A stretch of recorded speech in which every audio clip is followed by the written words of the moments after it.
नालंदा विश्वविद्यालय, जी हाँ, वही जो पूरे वर्ल्ड में एकमात्र ऐसी पहली यूनिवर्सिटी थी जहाँ रहने के लिए हॉस्टल भी थे, जहाँ विदेशों से लोग पढ़ने आते थे और खूब ज्ञान अर्जित करके जाते थे, क्योंकि भारत में उस समय सबसे बड़ा विद्या का केंद्र था। लेकिन सबसे बड़ा विद्या का केंद्र रहने के बावजूद भी आखिर किसने इसे आग के हवाले कर दिया? आखिर क्यों और कैसे, आइए आज के इस वीडियो में जानने का प्रयास करते हैं। नालंदा विश्वविद्यालय आज से लगभग 3000 साल पुराना था, जहां कोरिया, जापान, चीन, तिब्बत और तुर्की से यहाँ स्टूडेंट्स और टीचर्स पढ़ने और ढाने आते थे, क्योंकि भारत में उस समय सबसे बड़ा विद्या का केंद्र था। इसकी स्थापना गुप्त वंश के शासक कुमारगुप्त प्रथम ने 450 से 470 ई के बीच की थी। यूनिवर्सिटी स्थापत्य कला का अद्भुत नमूना थी। इसका पूरा कैंपस एक बड़ी दीवार से घिरा हुआ था, जिसमें आने जाने के लिए एक मुख्य दरवाजा था। नॉर्थ से साउथ की ओर मठों की कतार थी और उनके सामने अनेक भव्य स्तूप और मंदिर थे।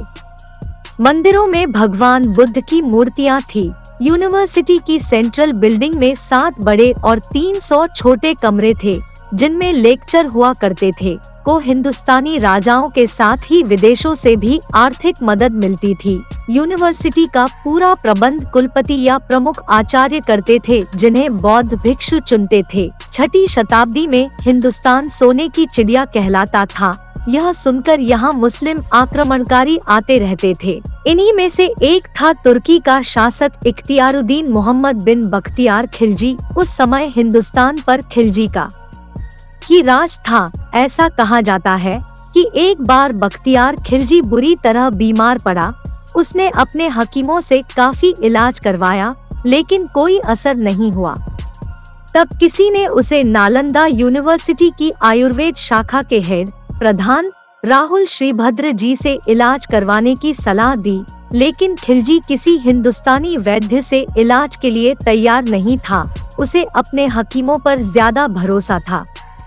उसका मन ये मानने को तैयार नहीं था कि कोई हिंदुस्तानी डॉक्टर उसके हकीमों से भी ज्यादा काबिल हो सकता है। कई हकीमों से सलाह करने के बाद आखिरकार खिलजी ने इलाज के लिए राहुल श्रीभद्र को बुलवाया। खिलजी ने उनके सामने शर्त रखी कि वो किसी हिंदुस्तानी दवा का इस्तेमाल नहीं करेगा और अगर वो ठीक नहीं हुआ तो उन्हें मौत की नींद सुला देगा। ये सुनकर राहुल श्रीभद्र सोच में पड़ गए। फिर कुछ सोचकर उन्होंने खिलजी की शर्तें मान ली।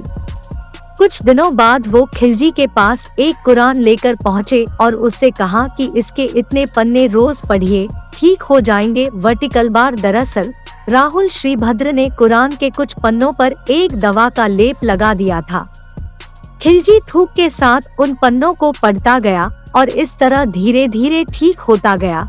लेकिन पूरी तरह ठीक होने के बाद उसने हिंदुस्तानी वैद्य के एहसानों को भुला दिया। उसे इस बात से जलन होने लगी कि उसके हकीम विफल हो गए, जबकि एक हिंदुस्तानी वैद्य उसका इलाज करने में सफल हो गया। तब खिलजी ने सोचा कि क्यों न ज्ञान की इस पूरी जड़ नालंदा विश्वविद्यालय को ही खत्म कर दिया जाए। यही मुख्य वजह थी जिसके वजह से नालंदा विश्वविद्यालय की लाइब्रेरी में रखी किताबें 3 महीने तक जलती रही। क्या आप नालंदा कभी गए हैं? कमेंट में जरूर बताना।